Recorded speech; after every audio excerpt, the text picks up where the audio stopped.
Viewers, जीअं previous lecture में असां ॾिठोसीं त जेके बि फिज़िकल क्वांटिटीज़ आहिनि उन्हनि खे सम्झण जे लाइ ॿ शयूं दरकार हूंदियूं आहिनि। हिकिड़ो आहे मैग्नीट्यूड जंहिंखे नंबर चइजे थो, ऐं हिकिड़ो आहे हुन नंबर खे वाज़े करण लाइ का सिंबल का निशानी जंहिंखे यूनिट चइजे थो। असां 2 किलो गुड़ जी मिसाल ॾिनी हुई, जीअं 2 kg जैगरी जेका गुड़ आहे, त हुनमें 2 जेको आहे उहो मैग्नीट्यूड आहे ऐं kg जेको यूनिट आहे हुनजो, उनखे मुकमल करण लाइ असांखे उहा क्वांटिटी खपे जेको गुड़ पाण आहे। त ॿ शयूं मिली करे हिकिड़ी फिज़िकल क्वांटिटी ठही थी वञे। हाणे असां अॻु में अर्ज़ु कयो त हिकिड़ी ॿी शइ अहिड़ी आहे जंहिंजे थ्रू असीं शयुनि खे सम्झूं था, यानी फिज़िकल क्वांटिटीज़ में मैग्नीट्यूड ऐं यूनिट खां अलावा का टीं शइ बि आहे, जंहिंजे थ्रू असां शयुनि खे कुझु क्वांटिटीज़ अहिड़ियूं आहिनि जिन खे सम्झाइण जे लाइ मैग्नीट्यूड ऐं यूनिट काफ़ी कोन हूंदा आहिनि। उहा टीं शइ लाज़मी हूंदी आहे, पोइ अगरि उहा मुकमल थी वञे पोइ असीं फिज़िकल क्वांटिटी खे सम्झण जे क़ाबिल थी वेंदा आहियूं। त उन शइ जो नालो आहे डायरेक्शन, यानी सिमत, यानी रुख। त डायरेक्शन जेका आहे, यानी जेके असांजे बुनियादी डायरेक्शन जेके असांखे ख़बर आहे, ईस्ट वेस्ट नॉर्थ साउथ, ओभर ओलह उत्तर ऐं ॾखण, यानी ईस्ट वेस्ट नॉर्थ साउथ, इहे असांजे 4 जेके आहिनि उहे यूनिवर्सल डायरेक्शन्स आहिनि जंहिंजे थ्रू असां शयुनि खे सम्झंदा आहियूं। असां उन खां अलावा बि दीगर डायरेक्शन्स में उनखे सम्झण जी कोशिशि कंदा आहियूं, जीअं असांजे पंहिंजो राइट लेफ्ट आहे, अप एंड डाउन आहे। त इहे कुझु डायरेक्शन्स आहिनि जंहिंजे थ्रू असां सम्झंदा आहियूं उन्हनि शयुनि खे। हाणे अहिड़ी कहिड़ी क्वांटिटीज़ आहिनि जेके असां वटि डायरेक्शन खां सवाइ कोन थियूं सम्झाए सघनि। मिसाल तौर ते व्यूअर्स, जीअं आऊं अगरि तव्हांखे चवां त बीहो, माना उथी बीहो ऐं हलो, त तव्हां पहिरियों सुवालु मूंखां कंदव त कहिड़े पासे हलां ऐं कहिड़ी सिमत में, कहिड़े डायरेक्शन में, कहिड़े रुख में हलां।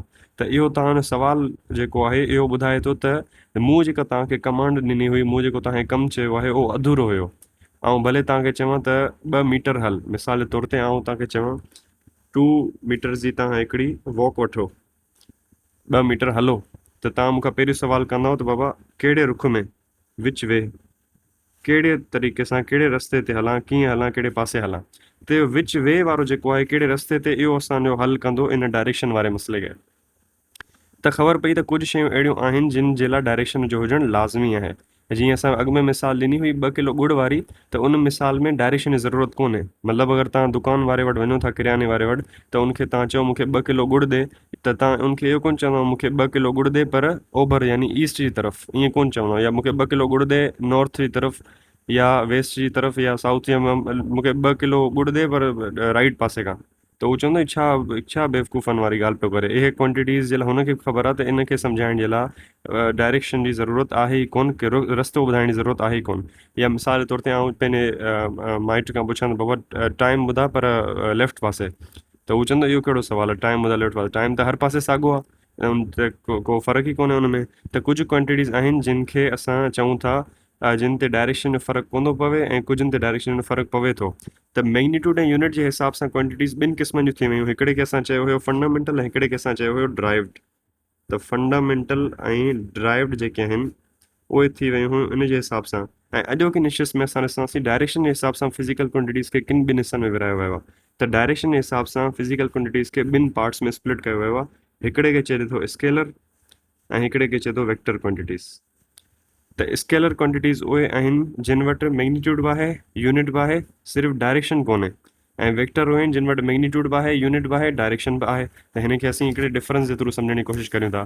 त व्यूअर्स, स्केलर क्वांटिटीज़ छा आहिनि? पहिरीं ॻाल्हि त हिननि वटि बि मैग्नीट्यूड आहे ऐं यूनिट आहे, उनखां सवाइ कमु कोन हलंदो। त इहो हिननि वटि बि आहे, ठीकु आहे जी। अच्छा, हिननि वटि बि मैग्नीट्यूड ऐं यूनिट आहे, बिल्कुलु आहे, मैग्नीट्यूड ऐं यूनिट आहे। अच्छा, ॿी शइ, छा हिननि वटि डायरेक्शन आहे? न, हिननि वटि डायरेक्शन कोन्हे। हाणे हिननि खे सम्झो था असां छा डायरेक्शन जी ज़रूरत आहे छा। त स्केलर क्वांटिटीज़ उहे क्वांटिटीज़ आहिनि जिन खे सम्झण जे लाइ डायरेक्शन जी ज़रूरत कोन्हे असांखे। डायरेक्शन खां, रुख खां, सिमत खां, दिशा खां बग़ैर बि असां स्केलर क्वांटिटीज़ खे सम्झी सघूं था। पर जेके असां वटि वेक्टर क्वांटिटीज़ आहिनि उन्हनि खे सम्झण जे लाइ डायरेक्शन जो हुजणु लाज़मी आहे। डायरेक्शन अगरि कोन हूंदी त वेक्टर क्वांटिटीज़ कोन सम्झी सघंदासीं असां।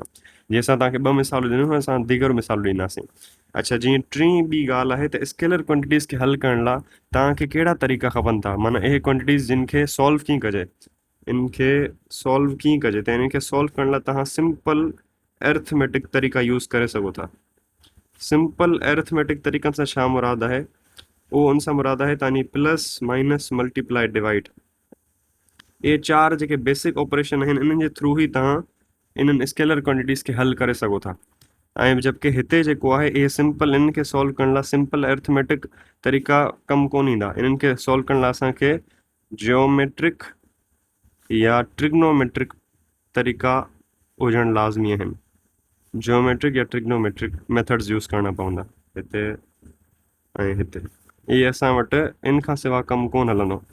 इन में मतिलबु इन में जियोमेट्री सां मुराद तव्हां सम्झी वठो त हिननि में एंगल जो इस्तेमालु थींदो ऐं ट्रिग्नोमेट्री सां मुराद तव्हां हिन में इहो सम्झो त ट्रिग्नोमेट्रिक रेशोज़ तव्हांजे इल्म में हूंदा, जंहिंखे चइजे थो त जेके असां वटि आहिनि साइन, कोस, टेन, इहे असांखे इस्तेमाल में ईंदा। त इहे शयूं तव्हांखे वाज़े सम्झणु हुयूं, लाज़मी हुयूं। हाणे असीं ॾिसूं था त आख़िर उहे कहिड़ियूं क्वांटिटीज़ आहिनि जेके स्केलर आहिनि, उहे कहिड़ियूं क्वांटिटीज़ आहिनि जेके वेक्टर आहिनि। त स्केलर में मिसालूं वठूं था, माना हिते एग्ज़ाम्पल्स लिखूं था, पोइ असीं तव्हांखे थोरो सो हुनजी एक्सप्लेनेशन ऐं पोइ तव्हांजी ज़हमत तमामु। त हिननि जी एग्ज़ाम्पल्स में असां वटि अची थियूं वञनि। अच्छा, मज़े जी ॻाल्हि चओ या इनखे कोइंसिडेंस चओ, पाण जेके बि फंडामेंटल क्वांटिटीज़ पढ़ियूं हुयूं उहे सभु जेके आहिनि स्केलर आहिनि। पाण जेके बि फंडामेंटल क्वांटिटीज़ पढ़ियूं, ही वारियूं 7 क्वांटिटीज़ जेके प्रीवियस लेक्चर में असां पढ़ियूंसीं, उहे सभई के सभई स्केलर आहिनि। हा, हिकिड़ी क्वांटिटी जेका आहे लेंथ, उन जा कुझु हिसा आहिनि जेके स्केलर आहिनि ऐं कुझु वरी वेक्टर आहिनि। जीअं आउं तव्हांखे मिसाल ॾियां थो, हिकिड़ो असां वटि आहे डिस्टेंस। त डिस्टेंस जेको आहे उहो असां वटि स्केलर आहे। फ़ासिलो जेको आहे न, फ़ासिलो उहो स्केलर हूंदो आहे। अच्छा, हिकिड़ो वरी हिन पासे जेको डिस्टेंस में जेको ॿी शइ आहे, डायरेक्शन वारी डिस्टेंस आहे, जंहिंखे डिस्प्लेसमेंट चइजे थो, उहो आहे असां वटि वेक्टर क्वांटिटी। इहा वाज़े हुजे। हिन में जीअं मास जेको आहे उहो स्केलर आहे, हिन में जेको वेट आहे उहो वेक्टर आहे। जीअं असां अॻु में बर्स कयो न त मास ऐं वेट में फ़र्क़ु आहे। हिन ते बि हिकिड़ी डिटेल वीडियो ईंदी होपफुली। हिन में जेको टाइम आहे उहो स्केलर आहे ऐं मिसाल जे तौर ते जेका स्पीड आहे, इहे सभु जेके आहिनि उहे एग्ज़ाम्पल्स आहिनि स्केलर क्वांटिटीज़। यानी डिस्टेंस खे, मास खे, टाइम खे, स्पीड खे, रफ़्तार खे सम्झण जे लाइ असांखे डायरेक्शन जी ज़रूरत कोन्हे, उन खां सवाइ बि असीं कमु हलाए छॾींदासीं। जबकि हिते जेका मिसाल वरितीसीं असां वज़न जी, वेट जी डायरेक्शन हूंदी आहे always towards the centre of earth. हमेशह अर्थ जे सेंटर जी तरफ़ उहो अर्थ हुनखे छिकंदी आहे, यानी अर्थ जो सेंटर जी तरफ़ उहा हमेशह छिकिजी वेंदी आहे शइ। त वेट जी डायरेक्शन छा आहे? सेंटर ऑफ अर्थ, या डाउनवर्ड चई सघो था। डिस्प्लेसमेंट जी डायरेक्शन उहा हूंदी जंहिं पासे असीं हलूं था। उअं ई हुते स्पीड स्केलर हुई त हिते वेलोसिटी वेक्टर आहे। इनखे सिंपल तरीक़नि सां यादि रखी सघो था। एस फॉर स्पीड आहे, S for scalar, V for velocity, V for vector. त वेलोसिटी बि रफ़्तार ई आहे पर डायरेक्शन समेत।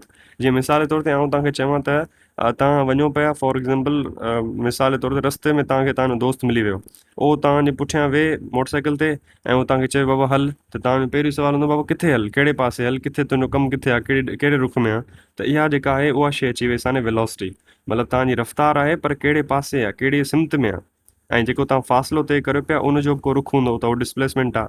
जबकि हिते डिस्टेंस हुयो, हिते जेका स्पीड आहे उहा रफ़्तार, उहा ॿई स्केलर आहिनि। हीअ जेको फ़ासिलो आहे हिन में का सिमत कोन्हे, मतिलबु तव्हां उअं ई पिया हलो, कंहिं पासे पिया हलो, का इन मसइलो ई कोन्हे, मतिलबु कहिड़े पासे तव्हां वॉक पिया करियो, मतिलबु ईअं रेंडमली हेॾा हुन। ऐं स्पीड माना तव्हां मोटरसाइकिल ते घर खां ॿाहिरि निकिता आहियो पर ख़बर कान्हे मंज़िल कहिड़ी आहे। त जिते डायरेक्शन न हुजे उते स्केलर थी वेंदी, जिते डायरेक्शन हुजे उहा वेक्टर थी वेंदी। इहो सम्झ अची वियो आहे तव्हांखे। उअं ई असां वटि हिकिड़ी फोर्स, हिकिड़ी क्वांटिटी आहे, फोर्स आहे। जीअं आउं तव्हांखे चवां बाबा ज़ोर लॻाए भित ते, त तव्हां चवंदा कहिड़ी भित ते, कहिड़े पासे, त इहो तव्हांजो सवाल ॿुधाए पियो त इहे हिकिड़ी वेक्टर क्वांटिटी आहे फोर्स। इन खां अलावा असां वटि इहो आहे त स्केलर क्वांटिटीज़ जेके आहिनि उन्हनि खे एक्सप्रेस करण लाइ कुझु ख़ासि सिस्टम कोन्हे। जीअं डिस्टेंस जी जेका सिंबल आहे न, उहो अक्सर डी ऐं एस या आर एस एक्स इस्तेमालु थींदी आहे। मिसाल तौर हीअ डिस्टेंस तव्हां एस हिकिड़ो डिस्टेंस आहे, इनखे एक्सप्रेस करण लाइ कुझु कोन्हे। असां बसि जिते बि एस लिखूं तव्हांखे सम्झी वञिणो त असीं डिस्टेंस था लिखूं। मास खे जीअं एम आहे, टाइम खे टी थो चइजे ऐं स्पीड खे वी थो चइजे। इहे सभु ईअं सादा एक्सप्रेस थींदियूं। पर हिते अगरि असां ॾिसूं वेक्टर जे पासे, त डिस्प्लेसमेंट जी जेका सिंबल आहे उहा बि एस आहे पर मथां हुनजे एरो आहे, ऐं उहो एरो जेको आहे उहो ओभर जी तरफ़ अथव, यानी ईस्ट जी तरफ़ आयो। इहा हिकिड़ी कन्वेंशन आहे त राइट पासे एरो लिखिबो हमेशह, लेफ्ट या मथे पासे एरो कोन लिखिबो। त इहो हुयो। ऐं उते अगरि वेट जी ॻाल्हि कजे त वेट बि हिकिड़ी वेक्टर आहे, त उनजे मथां एरो ईंदो। इहो एरो ॿुधाए थो त उहा हिकिड़ी वेक्टर क्वांटिटी आहे। वेलोसिटी जे मथां एरो अची वियो, फोर्स जे मथां एरो अची वियो। जंहिंजे मथां एरो हुजे, व्यूअर्स तव्हांखे सम्झी वञिणो आहे त उहा हिकिड़ी वेक्टर क्वांटिटी आहे ऐं उनखे सम्झण जे लाइ डायरेक्शन जी रिक्वायरमेंट लाज़मी आहे। हाणे असीं ॾिसूं था त एरिथमेटिक मेथड जे थ्रू ऐं स्केलर क्वांटिटीज़ खे कीअं सम्झी सघिजे थो। जीअं आउं तव्हांखे चवां, हिकिड़ो तव्हां हिते हिकिड़ो हमर आहे, ए पॉइंट खां शुरू थियो आहे ऐं हू हले थो बी वटि, वरी पोइ सी वटि ऐं वरी पोइ डी वटि। ए हुन चार, ए खां बी ताईं, बी खां सी ताईं, सी खां डी ताईं। ये 4 पॉइंटूं हुयूं ऐं 3 फ़ासिला आहिनि, माना हिकिड़ो हीअ असांजो S1, हीअ S2 ऐं हीअ S3, ये 3 फ़ासिला हुन ते कया, ईअं पियो फिरे हमरा, छो ईअं पियो फिरे, मूं डायरेक्शन कोन लॻाई आहे, मतिलबु इहो डिस्टेंस आहे, अगरि डायरेक्शन लॻायां त उहो डिस्प्लेसमेंट थी वञे। त अगरि हाणे आउं चवां S1 जेको आहे हमरा जो उहो आहे 5 मीटर, ऐं S2 जेको आहे हमरा जो उहो आहे 3 मीटर, ऐं S3 जेको आहे उहो आहे 4 मीटर। त हाणे मूंखे केरु चवे बाबा टोटल फ़ासिलो छा आहे, त टोटल फ़ासिलो मालूम करण लाइ छा कंदुसि, आउं सभिनी खे प्लस करे छॾींदुसि, जीअं मूं अॻु में अर्ज़ु कयो S1 plus S2 plus S3, मतिलबु हिननि खे सॉल्व करण लाइ प्लस माइनस मल्टीप्लाई डिवाइड जो सहारो थो वठिजे, हिते प्लस जो सहारो वठिजे थो। त ही छा थियो, S1 प्लस S2 यानी 5 प्लस 3 प्लस 4, त कुल मिला के ही थी वेंदा असां वटि 12 मीटर। त इहो टोटल फ़ासिलो ईअं आराम सां निकिरी आयो। पर हिते अगरि असां थोरो ॾिसूं, हिते मिसाल तौर ते आउं खणां थो त तव्हांजी फोर्स आहे, मतिलबु हिकिड़े हमरा फोर्स आई आहे, त फोर्स में असां वटि 2 कॉम्पोनेंट्स अची वेंदा, फोर्स जा 2 कॉम्पोनेंट्स अची वेंदा, हिकिड़ो अची वेंदो Fx, हिकिड़ो अची वेंदो Fy। यानी अगरि हिकिड़ी फोर्स हुन हमरा हई आहे, ही हमरा हिकिड़ी फोर्स हई आहे, ऐं उनजो हिकिड़ो हूंदो एक्स एक्सिस ते फोर्स जेको डायरेक्शन Fx जंहिंखे चए थो, ऐं हिकिड़े खे चए थो Fy। हिकिड़ी फोर्स जेका हॉरिजेंटली लॻी आहे, उनजो हिसो आहे, उनजो कॉम्पोनेंट आहे, ऐं Fy जेका हिकिड़ी वर्टिकल लॻी आहे। इहे Fx ऐं Fy छा आहिनि, इहे कॉम्पोनेंट्स आहिनि फोर्स जा। त वेक्टर में जीअं मूं अर्ज़ु कयो, त उनखे सम्झाइण जे लाइ अलॻि अलॻि एक्स ऐं वाई एक्सिस ते उनजा डायरेक्शन्स ते उन ते फोर्स लॻंदी आहे। त हिकिड़ी फोर्स खे एफ खे टोड़ियोसीं असां Fx ऐं Fy ते। हाणे Fx खे मालूम करण लाइ फॉर्मूलो छा आहे, त Fx खे मालूम करण लाइ फॉर्मूलो Fx equals to F cos theta. इहो तव्हांखे cos थीटा अची वियो, मूं जीअं अर्ज़ु कयो, थीटा जेको आहे हिन में ज्योमेट्री एंगल इस्तेमालु थियो आहे, ऐं cos जेको आहे ट्रिग्नोमेट्री। त इन्हनि खे हल करण लाइ वरी इहे मसइला आहिनि।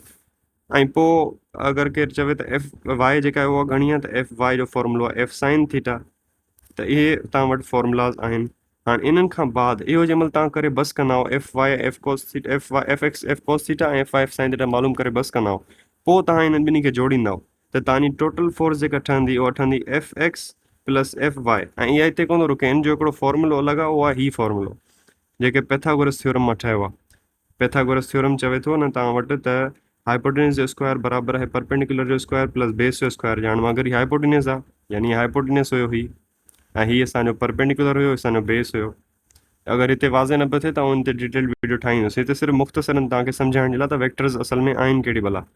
त ही ॿिन्ही पासां रूट वठंदुसि, ही त कटिजी वियो, त H बराबरि थी वेंदो perpendicular square plus base square जे। इहो हीअं निकितो आहे। असां हाणे तव्हां सम्झी सघो था त इहो जेको फॉर्मूला असां ठाहियो आहे, ही वारो फॉर्मूलो F बराबरि आहे Fx square plus Fy square जे रेडिकल जे अंदरि आहिनि। त फाइनल फोर्स मालूम करण लाइ असांखे हेॾी महिनत थी करणी पवे, जबकि हुते सिर्फ़ु प्लस माइनस मल्टीप्लाई डिवाइड में ही असांजा मसला हल थी वञनि। हिते जियोमेट्रिक ऐं ट्रिग्नोमेट्रिक मसला गॾु थींदा, ऐं पोइ इहा थोरी सी कॉम्प्लेक्स थी वञे शइ।